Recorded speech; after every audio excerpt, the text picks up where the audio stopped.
Do we say hi? Hi! Here we are. Here we are. We made it. We made it here. All the way here. Yeah. And what did you say when we were doing a sound take earlier to check our levels? I said I was getting ready this morning and I just had a moment of like, I'm getting ready to go and do a podcast with my best friend who I do a business with. And we're going to talk about all the things that are important to us. And yeah, I just thought like, how have I got here? And even me a few years ago would not believe that was happening. So It yeah, is crazy. We're here. It's crazy and it is happening. I know. And I feel like we're going to talk about, hopefully we're going to start after this episode, which is our pilot. We're going to see how it goes. Yeah. And if anyone's actually interested in all the If anyone things we're going to listens. say. We're going to do a little series and we're going to start each episode with something that we're grateful for because we feel really privileged to be in a position that we get to come to this amazing studio thanks to my husband. Yeah. Thanks, And to record the conversations that we normally have in a coffee shop. Over coffee, yeah. So we thought now's the time to actually record it and see if anyone else is interested in what we have to say because we think it's interesting. Yeah, we do. We do, or else we wouldn't be here, would we? No. But yeah, and some things we say, I think when we are sitting in a coffee shop, feel like absolute golden nuggets of knowledge. Some things sound like total shit. Yeah. And that's what you're going to get, really, from this, isn't it? Yeah. Yeah. A mixture. Hopefully. A good mixture. And not all the shit. No. And we're just going to hopefully keep it as natural as possible. Like, just pretend we're sat in a coffee shop, talking as we usually do. Yeah. And I think this is starting the same as the whole Strong Sisterhood started, of we're just going to see what happens. We believe that there is something here, but we're not putting any pressure on it. We're just going to naturally see how it unfolds. Yeah. Which leads us to what the Strong Sisterhood is. Did you like what I did there, you see? I love that. I like a natural. I was going to say segue straight into there, but is that what it is? Segue Is it segue? Yeah, I think Lovely. that's the right word. Yeah. So yeah, we founded the Strong All those Sisterhood, things, yeah. which if you're from Leek or local, you may have seen or heard or seen our logo. And yeah, we founded this we started talking about it in January last year, didn't we? So Yeah. 2023, and we both wanted to create a community of women who train in the gym together. Yeah. Obviously we are both PTs. Yeah. I think I'm jumping ahead now of how we met, but maybe that's a good okay. starting point. Yeah. And obviously you jump in as well. I don't want to, Yeah. take the whole thing. You take the mic, sister. I'm taking the mic. Go for it. But yeah, we met, didn't we? Because I was working at Fit Body's gym, which is where we run the Sisterhood. Yeah. And I was coaching something called Fit Athletic. FB Athletic. And you joined as a member. I did, as a member just of the gym. Yes. Yeah. And yeah, we just kind of, I don't think we spoke that much, did we? Because it was 6 a.m, wasn't it? Yeah, and no one talked we were at just 6 a.m. there to like crack on. Yeah. But- and then the gym collared me into coming and doing some PTs. Yeah, because we found out you were a PT, which we didn't know. I was trying to hide Yes, for a you little were. while, mainly because, of imposter syndrome, which we will talk about later on. Yes. But yeah, and they were like, do you know any female PTs? And I was like, I am one, actually. And then I came straight to you, and I hardly knew you. Yeah. And I remember it was outside in the corridor, and I was like, oh, they want me to come PT in the gym. And you were like, yay, I need a gym bestie. And I barely knew you. Aww. And then here we are. We are actually gym besties. We are. We are. And work besties. And work besties and business partners. Yeah. Yes. Yes. Which sounds very serious. It sounds way too serious. But then Sisterhood was born, wasn't it? It was. Like, it was, we need females come in. We hear all the time females come into the gym and they feel intimidated, they feel overwhelmed, they feel out of their comfort zone, and they don't know what they're doing. And quite often, one-on-one PTs are really expensive, and you get one a week and you don't feel like it gives you the consistency that you need.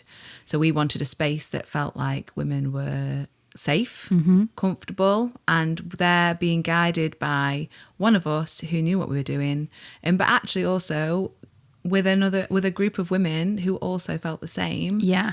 And who will be your biggest cheerleaders, which I don't think, we always knew that was our aim, but actually when it came to life and we saw these women in this room being each other's cheerleaders, Yeah, literally, and at 6 a.m. in the morning, that was because that's when we started. Yeah. Like, what a feeling. Yeah.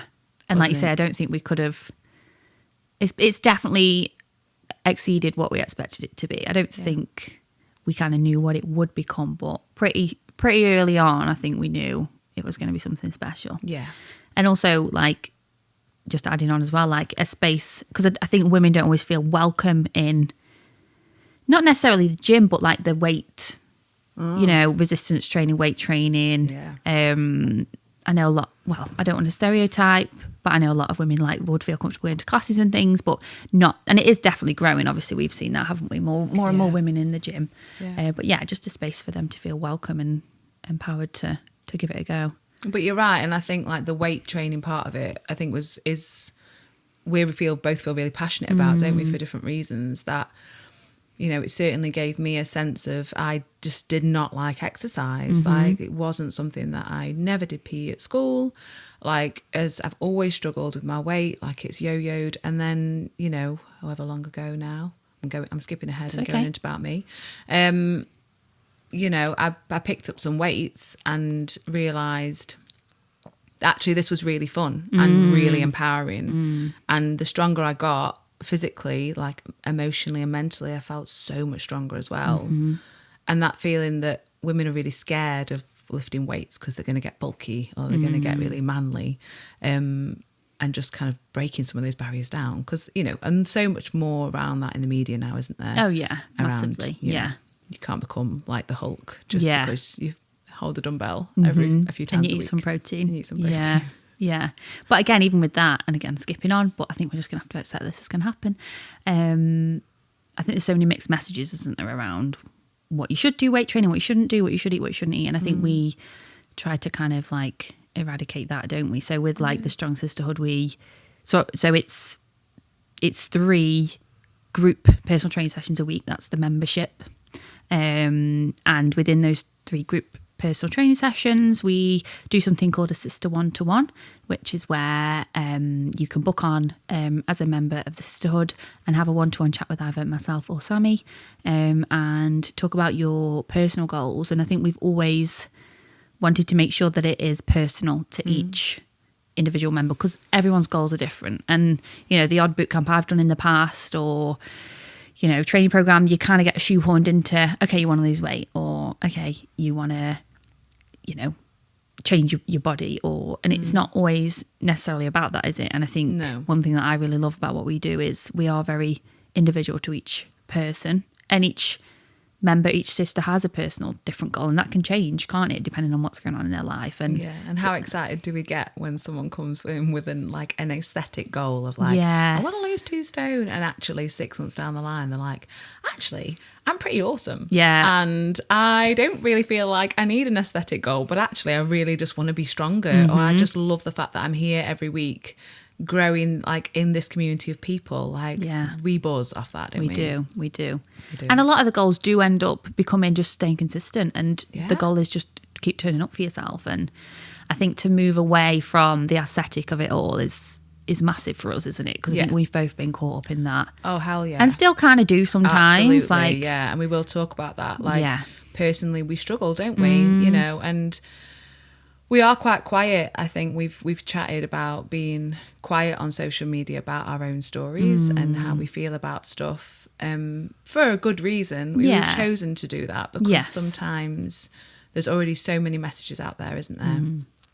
And we don't necessarily need to put our story out there, but equally it's important, I think, for us, isn't it? Yeah. Like, we've been on such journeys and still on, and they change, and our shift changes away from things that we were really fixated on, and actually that really impacts of what we're doing in the Sisterhood as well, for positive reasons. Absolutely. But yeah, and I think a podcast feels like a safe place for us to be able to open up more. Like, I don't think we do it on social media because well, for me personally, I just don't want, like, I don't know, it doesn't feel safe enough, or I don't know if that's the message that we want to give out. I don't know. I think with our social media, it's still definitely something we're learning on what we want that to look like. Yeah. And also in the sessions with the sisters, we want it to be about them, so we're not necessarily bringing things up. But I know, you know, we've both chatted, haven't we, in our one-to-ones, sometimes we will kind of use our own stories to help them. But I think this feels really nice, what we're doing today, to have a space that we can talk and then share it with people that actually want to listen, and it will help. So definitely. It feels good.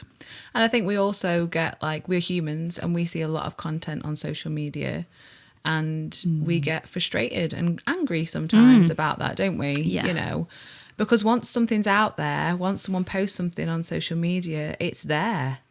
And a lot of people take that information as fact. Gospel, yeah. Absolutely. And we're trying our hardest to fight against that tide, because everyone is an individual. So putting things on social media for people that are going to take that, and wherever they are in their journey, they're going to listen to that and they're going to go, oh my God, I should be doing that. That's the answer. Or I should feel like that. Yeah. You're telling me that I should feel ashamed of myself. Yeah. And even though I'm not right now, like, now I am. Yeah. So, and I think when you're in a vulnerable spot, you're looking for answers on Instagram and social media, aren't you? You're looking for that one person to go, this is what you need to do. And you do, like, you take it as fact, like you say. Yeah. Yeah, because a lot of people are searching for that external verification, aren't they? And that they are enough. And that's what we do in Sisterhood, is each one of our women, our sisters, are enough. Yeah. 100%. And it's them believing in themselves that they are. And that's why we fucking love it. We do. We do. So that's kind of what Sisterhood's about. It is. In a semi-nutshell. So let's find out a bit more about you. So who are you? Who am I? Who are you? Oh, I wanted you to start with this. Okay, God, no, you go. I'll start. As we know, talking about ourselves is not always easy. I am obviously Katie. I am. Do I say like my age and stuff? If you want to. I don't know. It feels weird. Whatever you like. What do you say when you ask? So I am obviously a personal trainer with yourself. When did I qualify as a PT? A few years ago now. Not long. But I've always been into the gym ever since I was like, I think for my 14th birthday, I asked for a gym membership. So that's how long I've been going to the gym. Isn't Yeah. It? And I was what at 14 made you feel like you wanted a gym membership? I don't know. I just remember being so excited to go to the gym, but like I've never been good at sport at school. So I was always in the B team. And I feel like that just describes my whole education. I was always a B, I was always average. Although when I went to uni, I got first. And that was because I hated uni so much that I just poured all my effort into going to the library because I was just so sad. So that worked out. But yeah, like always just kind of scooted along with exercise and stuff. But, I'm going to go right deep now, but I was, in my eyes, how I felt as a child, I felt overweight. Because I wasn't one of the skinny girls. I was like, I would say, pudgy or had, what's the word, puppy fat or whatever. All the things that people used to say to you, like big boned. Yes, I used to get that big one. built. Yeah, or you got the genes off so and so. Yeah, I used to get that a lot as well. And my older sister was just one of them skinny, like like a rake, sort of light as a feather and all that. We do stuff. We bond over many things. Mainly our sisters being really lean. Yeah. God damn you, sisters. We know you're listening, so there you go. On for you. So yeah, and then I remember my first kind of memory. I was still at my very first childhood home, and so that I moved out there when I was about 5. But I remember turning around to mum and saying, "Mum, I want to go on a diet." And I was only little. I was still at primary school, so little, and you don't always remember clearly, obviously, what happened in childhood. But I just remember my mum being like, "Okay." And then somehow we got me into swimming, and I started to swim from a young age, and that was like that helped. In a way, I think, to keep weight off. But then no, I think I was never skinny anyway. And I remember I used to like suck my stomach in like really, when I was walking, when you walk, like you go out the changing rooms and you walk around the Yeah. pool, and I used to like always be mindful of sucking my tummy in. Another thing that people told you to do though, like Yeah. your shoulders back, Yeah. like your stomach in, like that, So, and then how I got into the gym, I don't actually know. I think my mum used to go to the gym, and I just thought that was what I wanted to do. But yeah, ever since then, I've been going to the gym, dabbled, do a bit of running as well. But again, I've never been like, it's never been my whole passion running, but it's alongside it.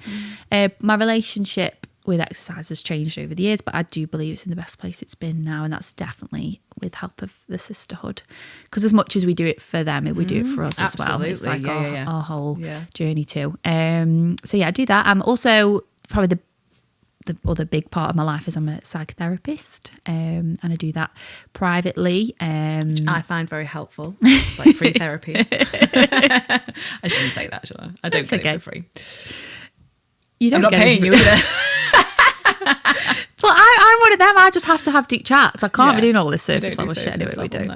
So yeah, that's like my other thing, and that was what I was doing before I started PTing. So yeah, I went full-time self-employed in 2021, and the rest is history. I'm married, got a little boy, a little dog boy. He is a little boy. He's my little boy, Gus.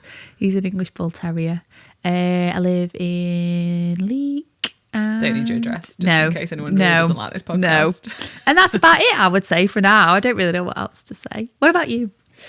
So I qualified as a PT when I was pregnant with Nora, and that is because I fell in love with lifting weights. And I suppose similarly to you, but different in lots of ways. So I was always the overweight kid.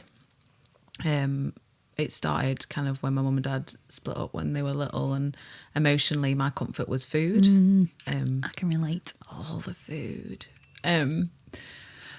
So yeah, I suppose I've really struggled with my own self-image throughout the years, and I've yo-yoed a lot, and still am actually. Let's be frank.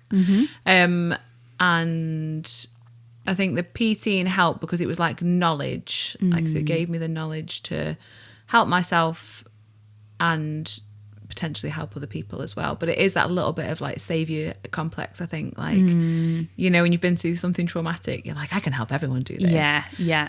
Little did I know, that's not always the best. But like, actually, sometimes you have to work through it, like the stuff that actually become the best version of what you kind of thought you wanted to be. You just didn't know what it looked like.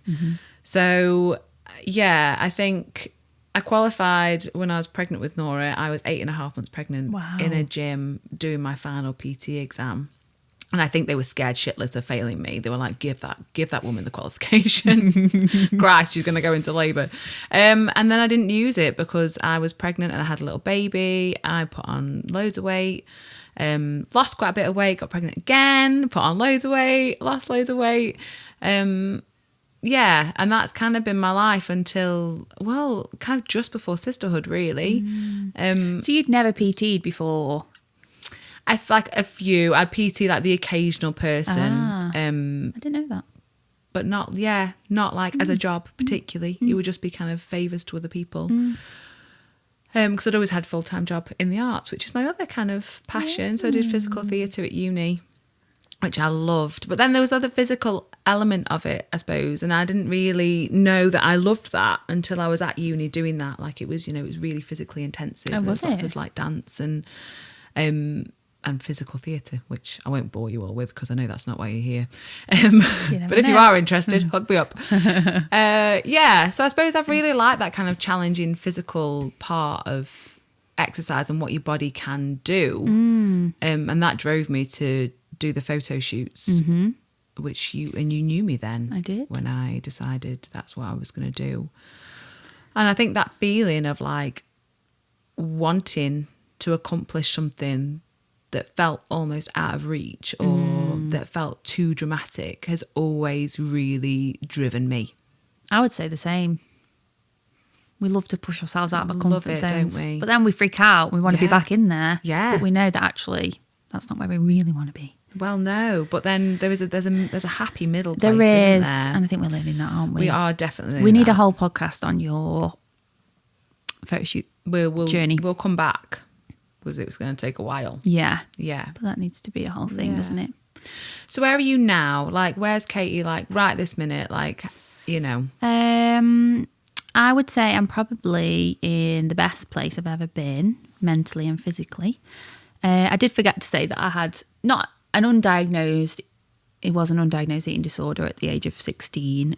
Luckily, I managed to kind of, I don't think the mental side of it stopped, but I managed to physically, like, stop when I met James, my husband now. He kind of saved me. He just made me eat a lot of food. Yeah, Jim. Woo!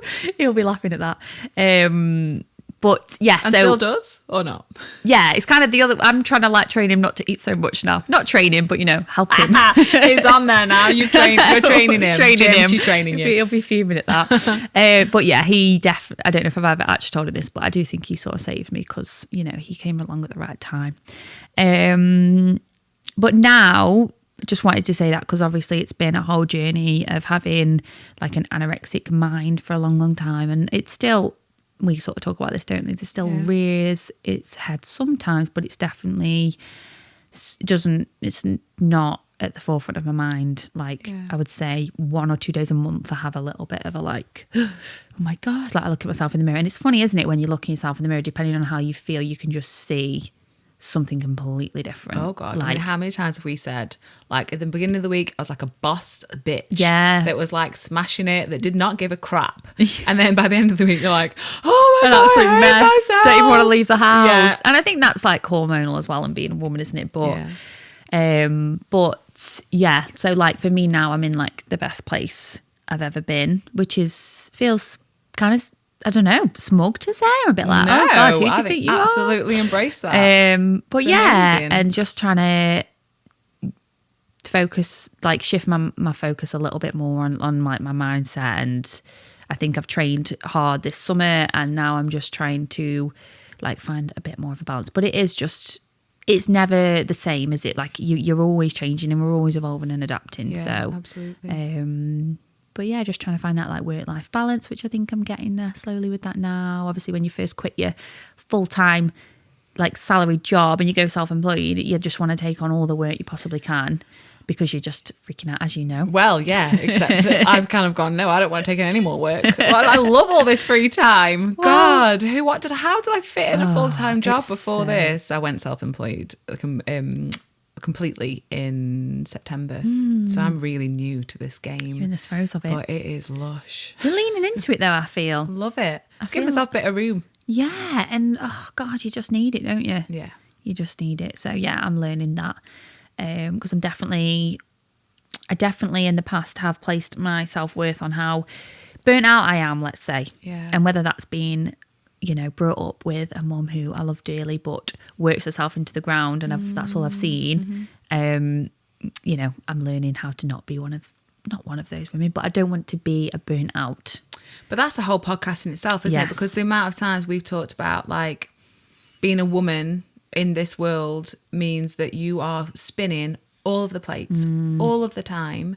And that is what we have learnt success looks like. Yeah. And how you look after yourself within that is really hard. It is. So when you look to everyone else like you're taking a step back and you're not pushing yourself to your limits, people quite quickly are like, oh, she's failing. Yeah. Or like, she's not, why is she look like that now? Why is she doing that now? Why is she not, you know? Yeah. And we are very much aware of how, like, I think we spoke a lot, haven't we, how we think other people perceive us sometimes and whether we, you know, we challenge each other and say, yeah, but is that actually true? Yeah. But yeah, I think the expectations on women have got more and more and more of years have gone on. But like, trying to say, like the expectations from the past haven't stopped, but we've just added more on. Yeah, absolutely. Do you know what I mean? Yeah, absolutely. So yeah, because now we have to look like we're really effortless at these things as well. Oh yeah. You know, and that's just another thing just to add on to the pile of things that we have to do. Or we have created for ourselves. Yeah. And yeah, I think if we can really live and believe that doesn't need to be like that for a healthy, balanced life, which is hard, isn't it? It is hard. We use each other for that as well. Yeah. Where are you at now? Right now, I'm in a funny funk. I am trying to undo quite a bit of. No, I don't want to say that because it feels. I was going to say damage, but I don't want to tell my body that it's been through damage. Okay. I'm trying to get myself into the best physical place. Maybe not externally, but actually internally that it has been for a while. And that's meaning that my body is changing and I'm trying to be comfortable with that. How's that going? It's okay. It's a lot of positive talk to myself. Yeah. A lot less social media. How are you managing that then? Like, are you actively monitoring how much you're going on social media or who you're following or? Probably more who I'm following. Okay. And actually probably don't go on as much as I used to because you really quickly see that, don't you? You only have to scroll for like 5 minutes and to realise that it looks like everyone's in the gym. Yeah. And everyone's like got, incredible physiques. And you're like, I feel like shit. I'm going to put my phone down now. And, because I'm also suffering with injuries. I had an operation this year. Like, you've had a lot, haven't you? It's been a lot. Yeah. My body's going through a hell of a lot of stuff right now. And so I'm just, I'm trying to be slightly more holistic. So, oh God, we're going to lose some people now. You're going to be like, so meditation, some positive affirmations, lots of real, like, the good stuff that's actually quite hard work. It is hard work. It's really hard work, but knowing that it's work that needs doing. Yeah. Because it doesn't matter what you look like ultimately on the outside. If your mind's not in a happy place and and that's your hormones, that's everything. It's everything. It's everything. Then your body's never going to follow. No. Like it's not. You're just fighting against a battle against your own self, and no one needs that. No. Don't need that. No. So in a nutshell, I don't even know if it answers your question about where I am right now, but it's a kind straightforward of answer, is there? no, it is kind of where I am. But I feel really privileged. So we are going to start each episode with something that we feel grateful for. So we're going to end today with that as well. Yes. Yeah. So I was about to start mine, which is why I said that. You do it. I am really grateful for the space to be able to talk freely here. Like I said to Nora the other day when she was wishing for something that I physically could not deliver. Nora's my daughter, by the way. She's 7. She is delightful. I've not talked about my children or my husband. Sorry when you asked me about myself. And she was asking basically to bring a toy alive. Right. I mean, I can't do that. Wow. That's like quite a demand. Yeah. Yeah.